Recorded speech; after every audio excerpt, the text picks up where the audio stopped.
그다음 우리 황장수 소장님을 뵈니까 저는 유튜브에서 이렇게 뵈니까 굉장히 무서웠어요. 보자도 우락부락하고 좀 보이셨는데 오늘 직접 만나뵈니까 굉장히 부드러운 인상입니다. 자, 우리 황장수 소장님을 모시겠습니다.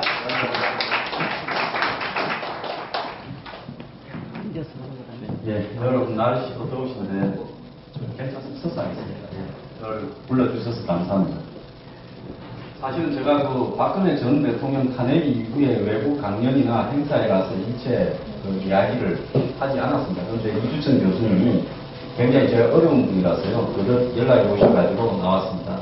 근데 저는 나오면 하고 싶은 말을 제가 그대로 하지 여기 계신 청중들의 구미에 맞게 하지는 않습니다. 그래서 오늘 제 말씀을 듣다가 해가 좀 올라가실 분이 계신데요. 맨날 같은 분들끼리 모여서 같은 이야기 들으시면 뭐 하시겠습니까? 그래서 제가 하고 싶은 대로 말씀을 하시겠습니다. 저를 불러주셨으니까 제가 하고 싶은 대로 말씀을 해도 되죠? 네. 그 말씀 안 하시는 분이 있으면 제가 그냥 나갈까요? 농담입니다. 저는요, 지금 보수가 위기가 아니라 이렇게 망할 수밖에 없는 예정된 길을 걸어왔다고 보고 있습니다.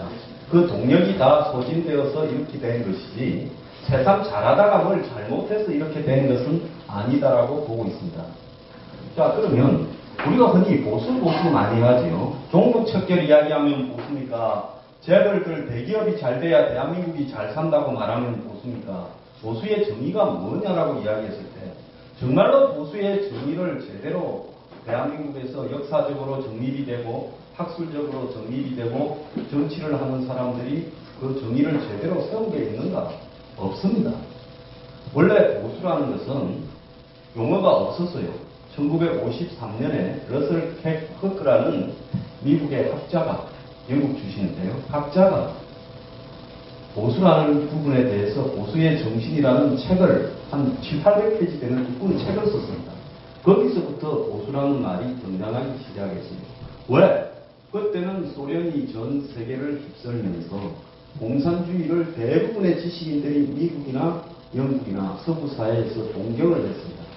그래서 마치 공산주의에 반대하고 체제를 지키자고 하는 사람들이 도덕적 명분이 떨어졌기 때문에 그래서 이 보수라고 지식인들이 어디 가서 말을 하기가 어려운 상황에서 과감하게 보수는 이런 것이다라고 이야기를 했습니다.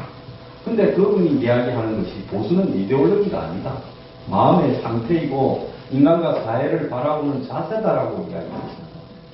그래서 우리가 보수, 진보, 좌파, 우파 이럴 때 보수가 정확하게 무엇이냐?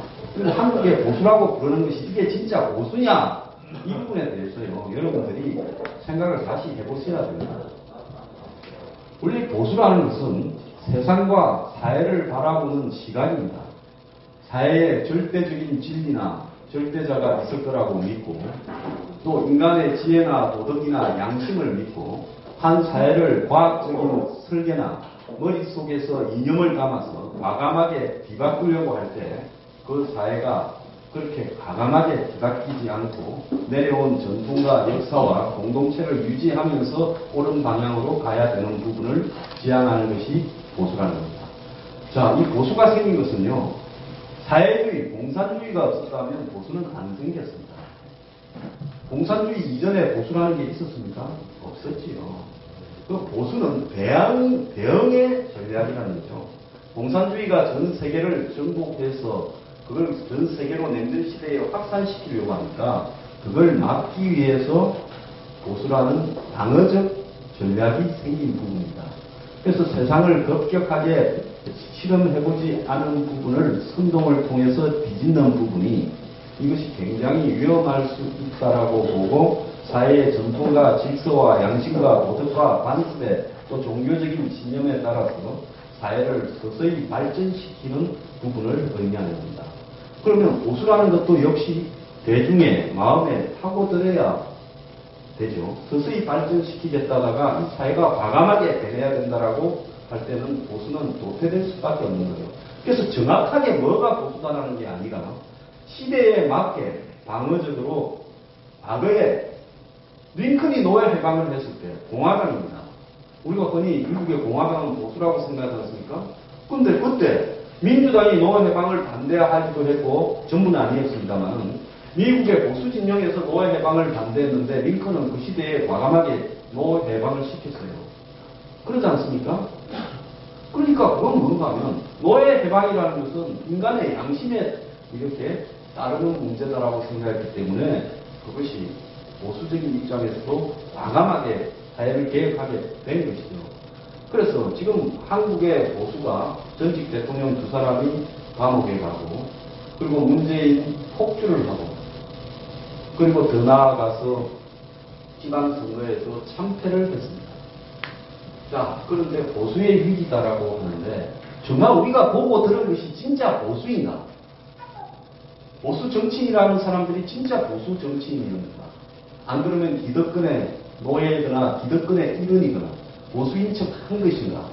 보수의 이데올로기를 여기 계신 보수라고 생각하는 대중들이 제대로 뭔지 이해를 하고 있는 것인가에 대해서 지금 이 다 깨져 버려서 남은 것이 없는 이때 한 번쯤은 다시 생각을 해봐야 됩니다. 그러지 않습니까? 자, 저는 이 이야기를 지금 하는 게 아니라 박근혜 정권 들어섰을 때 종북 척결 하면서 다들 대기업을 청량하고, 저는 반재벌주의자가 아닙니다. 지금처럼 저 정치 권력으로 재벌들을 손을 보고 회사를 빼돌려 하고, 그 다음에 성질 더럽다고 회사 뺏으려고, 오나가 성질 더럽다고 회사 뺏었어야 됩니까? 그건 아니죠. 말이 적게 나왔다고 회사 뺏었어야 됩니까? 그건 아니죠. 국민연금으로 회사를 뺏어서도 안 된다고 보고, 최저임금을 갖다가 국가가 정해서 갖고 가서 강요를 하는 것도 아니라고 봅니다. 다만, 보수가 이 세상에 힘있고 강한 사람의 편을 드는 것이 보수는 아니라는 거예요. 그럼 한국의 보수가 도대체 어디서 생겼는가? 자, 한번 생각을 해봅시다. 이승만 대통령이 나라를 건국을 해서 이렇게 오랫동안 집권을 하다가 마지막에 쫓겨났겠어요. 자, 그 다음에 박정희 대통령이 혁명을 해서 나라를 또 18년을 했죠. 자, 그리고 이제 전두환, 노태우 전 두 대통령이 군사혁명을 해서 쿠데타라고 해야죠. 쿠데타를 해서 또 집권을 했어요. 자, 이때까지, 노태우까지 한국의 보수는 뭡니까? 거기에 어떤 정교한 이데올로기가 있었다고 생각하십니까?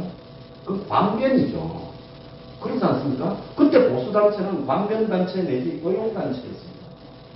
그러면 진짜로 내가 보수인가 아닌가 시험해 볼 수 있는 기회가 어떻게 생겼어요? 정권이 처음으로 김대중으로 넘어갔습니다.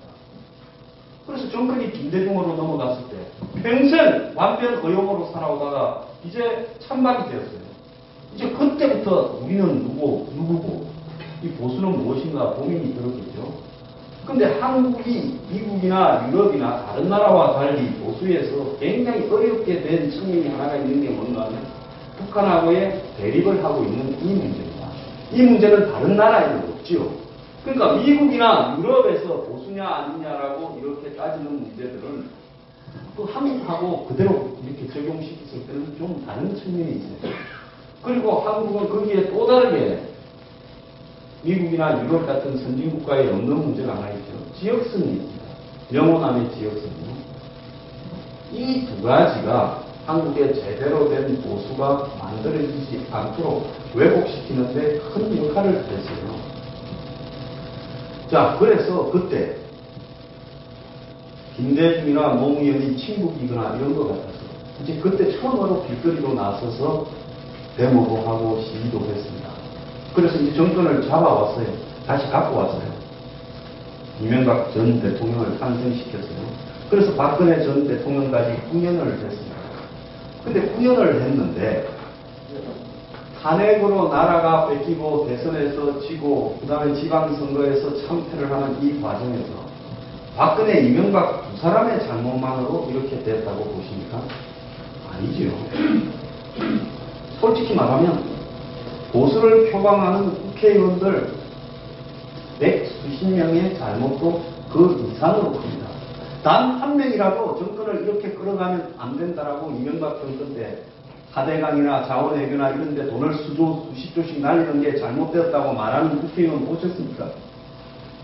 박근혜 전 대통령 때 3인방 문제가 저렇게 가면 안 된다고 정윤회나 최순실은 숨어 있었지만 그러면 안 된다고 하는 사람 보셨습니까? 저는 적어도 TV에 나가서 5번 이상을 3인방이 물러나야 되고 정윤회도 떠나야 되고 그 주변에 보이지 않는 손들이 없어져야 된다. 그들이 미국으로 가야 된다고 제가 분명하게 그들의 전성시대 때 이야기를 했습니다. 그러면서 보수가 대기업의 이데올로기나 정경련의 이데올로기, 자유기업원의 이데올로기를 그대로 갖고 와서는 지금 미래가 없는 젊은 사람들한테 통하지 않는다라는 이야기를 공개적으로 했습니다. 자, 우리가 그동안에 뭘 했습니까? 자, 몇 사람이 어디서 받아온 이데올로기를 가지고 그것이 마치 보수 이데올로기의 전부인 양 대중들에게 전파하고 다수는 그걸 받아서 그대로 따라가는 형태의 보수밖에 더 했습니까? 그래서 망할 때가 돼서 망해버린 거예요. 그렇게 보수들이 많은데 권력을 쥐고 국정원을 쥐고 경찰을 쥐고 군인을 쥐고 기무사를 쥐고 있는데 스스로 권력을 내놔버리는 저런 어리석은 일이 정상적인 사회에서 가능하다고 보십니까? 그래서 저는 새누리당, 한국당, 한나라당 이 보수 맥락을 잇는 그런 보수 국회의원들의 잘못도 아주 크고 그 정당의 당원들의 잘못도 아주 큽니다. 민주적인 정당 구조를 가진 보수 정당이었다라고 볼 수가 없는 거예요. 과거에 공화당 하던 당원들이 그대로 민자당 하다가 신한국당 하다가 한나라당 하다가 그냥 내려온 겁니다. 그 다음에 보수 지지층이라는 분들도 보수를 갖다가 쇄신하기 위한 노력을 바닥부터 했는가. 그리고 한국의 교수들 중에서 정말로 보수의 이데올로기가 시대에 맞게 변화되어야 된다고 보수에 관해서 책이라고 한 권을 쓴 사람이 있느냐. 저는 그래도 책은 한 권 썼습니다. 개혁 보수의 미래라고요. 그래서 정말로 보수가 뭔지도 모르고 그냥 따라온 겁니다. 근데 세상은 변하고 있어요. 지금 우리가 아는 이 보수의 이데올로기는 지속적으로 성장을 하는 경제가 성장을 해서 고졸이라도 삼류대학을 나와서 열심히 노력하면 결혼을 하고 그 다음에 집을 가지고 자식을 대학을 보내고 편안하게 노후를 보낼 수 있는 그 시대에 통하는 이데올로기. 자, 그런데 지금 시대가 어떻게 됐습니까? 이제 시대가 변했다는 걸요. 인정을 해야 됩니다. 어떤 시대가 변했느냐. 사회 문명 시스템이 변해버린 거예요. 일자리가 전 세계적으로 다 없어져 버리는 상황이 벌어지고 있습니다. 왜 없어지느냐. 자, 여러분이 젊었을 때 회사에 가면 격리, 회계 담당하는 직원들이 얼마나 많았습니까? 그 다음에 문서 수발을 하는 직원들도 있고 그때 100명이 하던 일을 지금 인터넷이 IT와 자동화 되어서 기계화 되어서 이제는 2~3명이 합니다. 그 다음에 블루칼라들 공장에서 당시에 1000명이 하던 걸 지금 10~100명이 기계 돌려서 하고 있습니다. 이제는 일자리가 소멸되는 시대로 접어들고 있는 겁니다. 그렇기 때문에 경제 전체로 보면 생산력은 높아지지만은 일자리가 사라졌기 때문에 생산을 해서 벌어들인 돈을 나누는데 노동을 하는 사람이 많아야 중산층이나 서민이나 저소득층에 돈이 많이 돌아갈 텐데 노동을 하는 사람 숫자가 절대적으로 적어져 버리는 시대가 되었기 때문에 벌어들인 돈이 나누어지는 과정에서 자본을 가진 사람이나 제가 자본이라면 어딘지 모르게 몸에 저항감이 나오시죠. 이거 바꿔야 보고가 사는 겁니다. 기술을 가진 사람한테 많이 돌아가는 겁니다. 자, 미국에 왜 트럼프가 됐겠어요? 대통령이? 저는 트럼프 대통령이라고 그러다가 얼마 전에 북핵 문제를 대응하는 문제를 보고 그때부터 문재인을 문재인 대통령이라고 안 부르듯이 트럼프를 트럼프 대통령이라고 안 부르고 트럼프라고 이야기합니다. 그 사람이 대통령이 될 때는 미국의 공장이 사라져버렸어. 철강 공장, 자동차 공장, 미국의 장난감 만드는 일도 전부 중국으로 넘어가고 있어요. 그래서 쇠락한 러스트벨트라고 하는 오데오 주변에 한 10개에서 8개를 지지 않았습니까? 그래서 교육받지 못하고 가난하고 그 다음에 노동으로 살아가는 사람들이 열렬하게 지지해서 대통령이 된 거예요. 전형적인 공화당의 대통령이 아닙니다. 샌더스도 민주당의 힐러리한테 졌지만은 마찬가지로 노동자들의 반대쪽에 있는 젊은 사람과 노동자들의 지지를 받고 대통령이 될 뻔했어요. 그래서 지난번에 미국 대선은 자가 되든 누가 되든 파푸리즘이 될 가능성이 굉장히 많았습니다. 지금 영국이 한번 보세요. 브렉시트에서 탈퇴하겠다고 하면서, EU에서 나가겠다고 하면서 브렉시트를 갖다가 가결시키지 않았습니다. 유럽의 대부분의 나라들이 선거만 하면 파퓰리즘이 득세를 하고 있습니다. 2차 대전 이후에 70년, 80년을 집권해오던 중도 좌우파 정당들이 다 무너져 가고 있어요. 이건 뭔가요? 전 세계적으로 대중들이 가난해지고 젊은 사람들이 일자리가 없어져 가다 보니까 대중들이 그걸 기성정당에다가 분노를 폭발시키고 있는 겁니다. 만약에 한국이 분단이 안 되고 동서 지역 감정이 없었다면 한국도 유럽이나 미국처럼 극우 파퓰리즘이 득세를 해서 좌파가 득세할 것을 걱정도 안 해도 되는 세상이 되었을 건데요. 한국은 북한하고의 분단이라는 문제가 정치 상황을 이렇게 왜곡시켜 버리고 있는 겁니다. 자, 그런데 이런 상황에서 우리가 세상이 바뀌는 것을 이해하지 못하고 과거의 성장시대에 고등학교만 졸업해도 일자리가 있고 가족을 결혼을 하고 가족을 먹이 살릴 수 있는 그 시대에 가진 이데올로기를 가지고 이 보수 정신을 젊은 사람들에게 강요를 하고 그걸 전파하려고 하면 그게 뭐 크게 늘겠습니까? 그래서 보수는 방어적인 사람의 행동이라고 하지 않았습니까?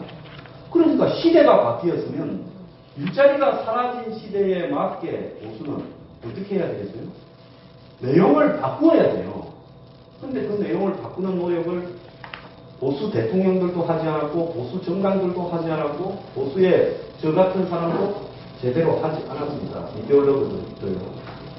자, 그렇기 때문에 지금 20대, 30대, 40대가 거짓말인 줄 알아도 파퓰리즘으로 자신들에게 집을 제공하겠다, 각종 수당들을 정부 예산을 나눠주겠다, 복지나 육아 이런 부분을 주겠다라는 사람을 좋아하지 그런 부분에 대해서 부정적으로 말하는 보수를 좋아하지 않는 겁니다. 자, 그러면 여기서 이제 어떻게 해야 되겠는가 하는 문제가 등장을 하는 거예요. 우리가 어디 젊은 사람들 보고 이렇게 말씀하시지 않습니까? 어르신들이라는 분들이요. 요즘 젊은 애들은 노력을 안 해. 그 사람들은 어디 가서 일을 하면 충분히 먹고 사는데 그런데 일을 하지 않고 맨날 그냥 국가에 기대거나 자기의 능력에 대해서 과도한 욕심을 가진다. 이렇게 이야기하지만 대거로 돌아가서 여기 계신 분들 다 자녀가 있을 거 아닙니까? 자녀를 한번 바라보세요. 노력을 안 합니까? 취업을 하려고 발버둥을 쳐도 일자리가 없고 또 솔직히 쉽게 갈 수 있는 일자리에 가면 평생 결혼도 못합니다. 150만 원, 200만 원을 갖고 결혼해서 가정을 꾸려서 집을 사고 어떻게 합니까?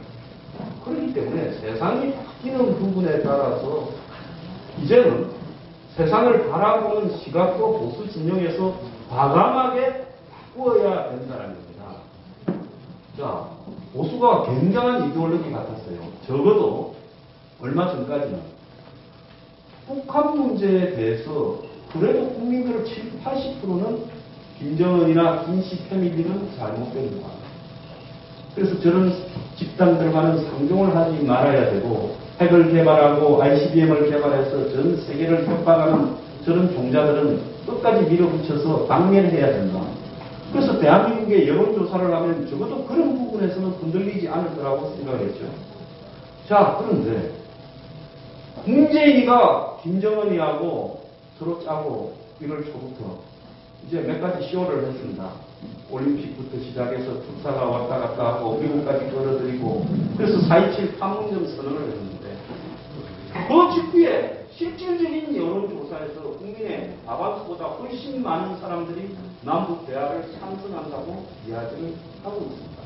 심지어 50대도 그런 사람이 많았어요.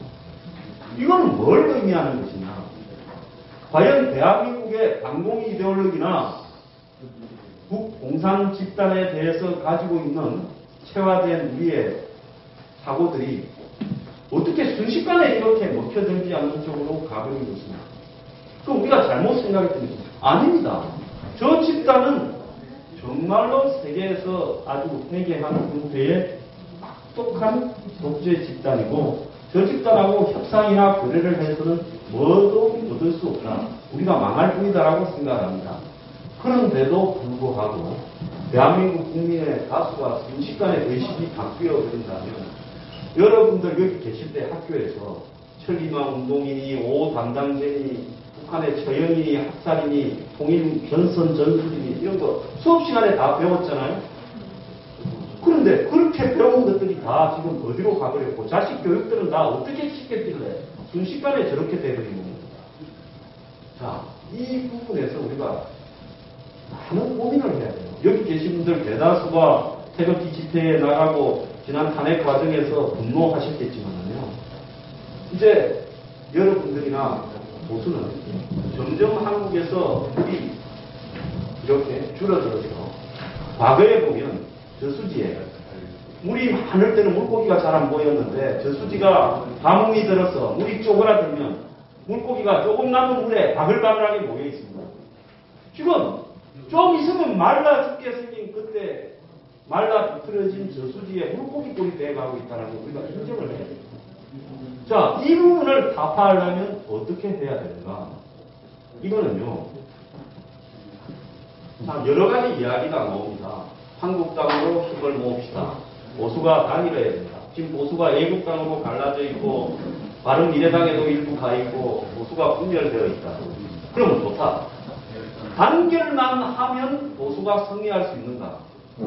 이번 지방선거나 보궐선거에서 바른미래당에 당선자가 제주도에 강력은 하나 있고 없었어요. 표가 거의 안 갔어요. 대부분이 한국당으로 갔습니다. 저도 꼬라지가 보기 싫었지만 꼭 참고 가서 이번을 줄투표했어요. 그럼에도 불구하고 결과가 어떻게 됐어요? 자, 그 전에 뭐라 했어요? 제가 방송에서 여론조사 이야기를 하면 많은 분들이 댓글을 달았어. 여론조사는 틀렸다. 문정권 지지율은 15% 20%밖에 안 나온다고. 다 그렇게 이야기들을 하고 카톡을 돌리고 하지 않았습니까? 근데 실제 그래 15% 20%가 어떻게 선거를 다 이겨버립니까? 이거는 뭐냐? 선거입니다. 이거는 뭐냐? 부정선거입니다.